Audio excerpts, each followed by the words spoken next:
izin Mas Eko menyampaikan kenapa ada gas gitu ya. Pertama sebetulnya idenya menarik ketika ada peneliti dari Bappenas sowan kepada saya setelah survei lapangan. Dia mengatakan bahwa Pak Kadis izin Ketapang ini menarik. Kenapa? Menarik karena banyak anak tidak sekolah. Salah satu faktornya dia bilang di Ketapang ini mudah cari uang. Mudah cari uang ya Pak. Perusahaan banyak kita, perusahaan banyak. Itu yang menjadi catatan penting bagi saya bahwa faktanya di lapangan masih banyak anak putus sekolah. Kemudian saya meneliti lagi, menelaah progres dari IPM. Kalimantan Barat, Bu Kadis tadi mengatakan ada peningkatan, ya. Tetapi secara posisi Kalimantan Barat rilis 2020 juga masih pada posisi ke 30 dari 34 provinsi. Nah kemudian dari situ ada 3 indikator tadi sudah disampaikan oleh pembicara terdahulu. Saya hanya menekankan pada indikator pendidikan saja. Indikator pendidikan ada 2. Yang pertama adalah rata-rata lama sekolah dan yang kedua ada harapan lama sekolah. Ini menjadi bagian penting poinnya. Harapan lama sekolah itu ingin memastikan bahwa anak-anak usia sekolah sampai perguruan tinggi dia wajib bersekolah apapun ceritanya. Maka angkanya kita ketemu 11. Kalau di Singapura sudah 20 ke atas, dia rata-rata sudah sarjana. Itu yang pertama. Jadi dipastikan, kita ingin memastikan kalau mau ada peningkatan IPM bidang pendidikan, harus memastikan bahwa anak-anak usia sekolah dan kuliah dia harus sekolah dan bisa kuliah. Faktanya kita di angka 11 lebih. Dan yang kedua, tantangan yang terbesar adalah rata-rata lama sekolah. Rata-rata lama sekolah ini saya katakan kepada kawan-kawan semuanya di beberapa pertemuan, sudah ada yang S1, sudah ada yang S2, sudah ada yang S3. Tetapi kalau dirata-ratakan pendidikan penduduk Kabupaten Ketapang usia 25 tahun ke atas, itu ada di angka 7.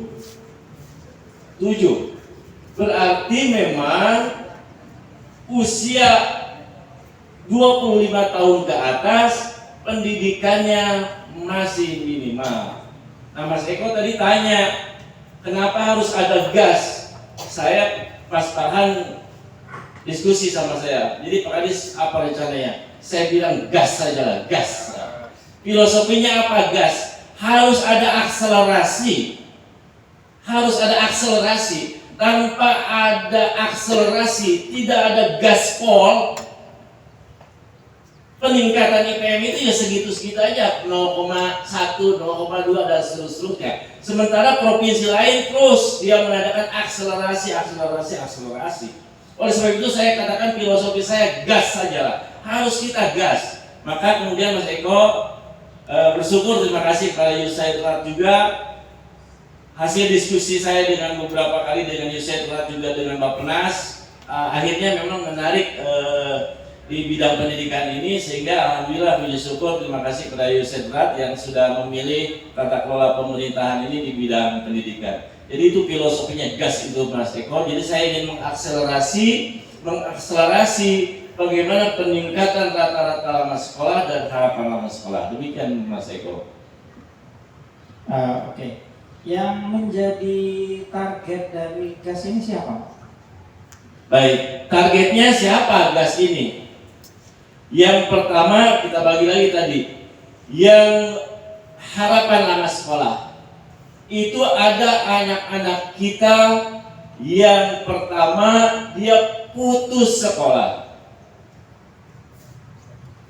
Putus sekolah disebut kemudian dengan anak tidak sekolah, ada anak tidak sekolah. Kemudian dewasa tidak sekolah. Dan yang ketiga adalah anak rentan putus sekolah. Jadi 3 Bapak Ibu, 3 ini. Supaya mudah kita bedakan saja. Yang pertama, anak tidak sekolah, putus di tengah jalan dia. Bisa dia tidak melanjutkan atau lulus pada kelas-kelas tertentu. Yang kedua adalah anak rentan putus sekolah. Ini adalah siswa-siswi anak-anak kita yang dikategorikan rentan untuk putus sekolah karena mungkin biaya dan seterusnya. Dan yang ketiga adalah yang penting tadi saya sampaikan, kalau mau ada akselerasi usia dewasa tidak sekolah, yang ini adalah 25 tahun ke atas. Ini target kita Mas Eko untuk sasaran gas ini. Baik, kita sudah launching kan Pak hari ini ya. Yes, siap. Kemudian pada tahun depan, kira-kira prioritas gas ini apa Pak, kegiatan utamanya? Baik, langkah-langkah yang setelah kita launching, alhamdulillah puji syukur pada pagi hari ini kita launching. Target tahun depan Bapak Ibu semuanya hadirin yang saya muliakan, itu adalah pendataan. Pendataan akan melibatkan seluruh stakeholder. Yang pertama, kami tentu punya sekolah.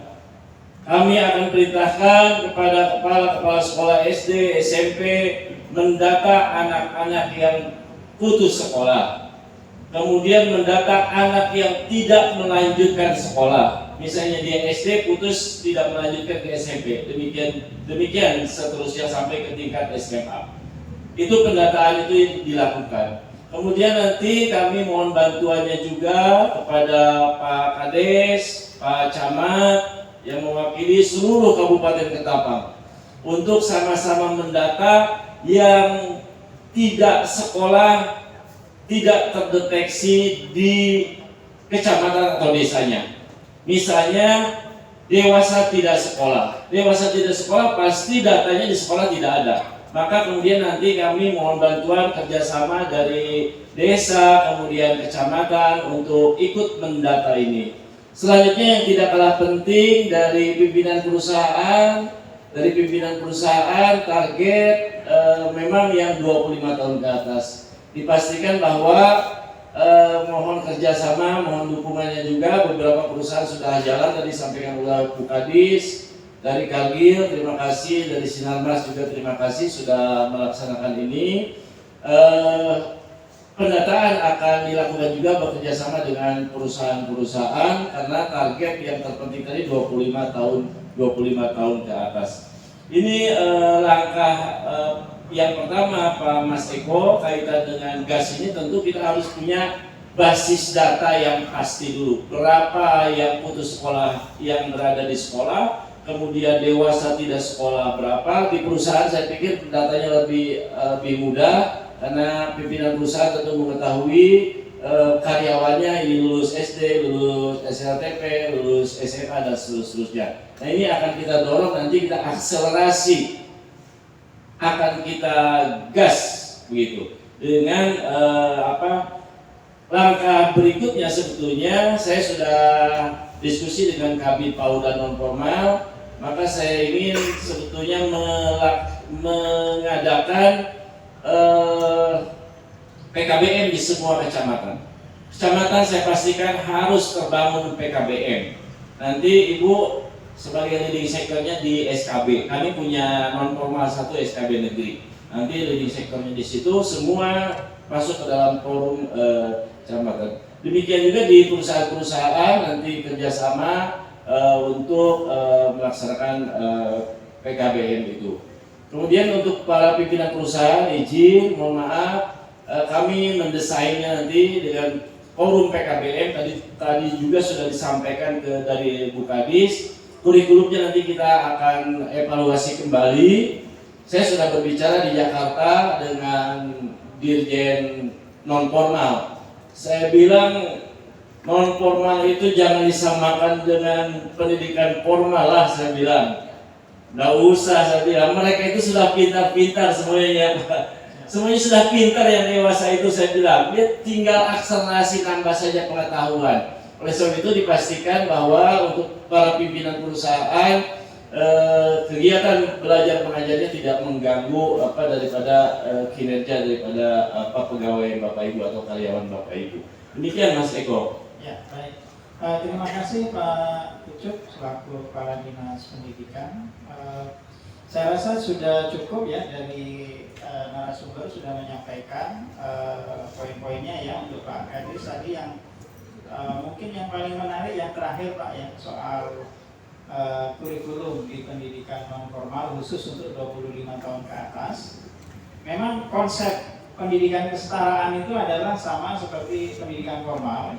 Sehingga disitulah kemudian ada sedikit kekacauan gitu ya, karena misalnya contoh adalah angka putus sekolah di jenjang SMA sederajat itu yang paling banyak justru dari SMK bukan dari SMA. Jadi SMK itu 2 kali lipat dari jumlah SMA di angka nasional ya Pak ya. Itu jumlah SMK lebih tinggi. Nah kemudian mereka masuk ke paket C lah misalnya, paket C. Nah konsep paket C itu adalah kesetaraan, artinya sama dengan SMA. Nah disitulah missingnya ya, missingnya kebijakan itu di situ, karena nggak pas gitu. Memang sejak zaman dulu pun paket C itu, program paket ABC itu sudah ada vokasi. Tetapi vokasinya itu tidak didesain, tidak dirancang sedemikian rupa sehingga terintegrasi. Jadi saya beri contoh yang sederhana, misalnya paket C memberikan vokasi barista. Barista Bapak Ibu tahu ya, bagaimana cara menyeduh kopi gitu ya. Nah, oke, secara keterampilan untuk membuat kopi mereka mahir, tapi kemudian ketika mereka mendapatkan mata pelajaran lain, misalnya bahasa Indonesia, maka bukunya kemudian metode belajarnya itu persis seperti anak SMA. Jadi nggak ada hubungannya dengan perkopian gitu. Begitu juga dengan bahasa asing misalnya, katakanlah bahasa Inggris. Nah di situ kembali kemudian pakai kurikulum SMA, tidak didesain bahwa itu terkait dengan barista. Di situ kita missingnya. Jadi mungkin ada angin segar ya Pak dari gubernur tadi bahwa kita bisa mengakses bengkel atau workshop di SMK. Jadi sudah ada peraturannya. Nah, nanti tinggal bagaimana nanti pihak pemerintah provinsi melakukan sosialisasi dan dukungan lebih lanjut ya untuk kerjasama PKBM mengakses fasilitas.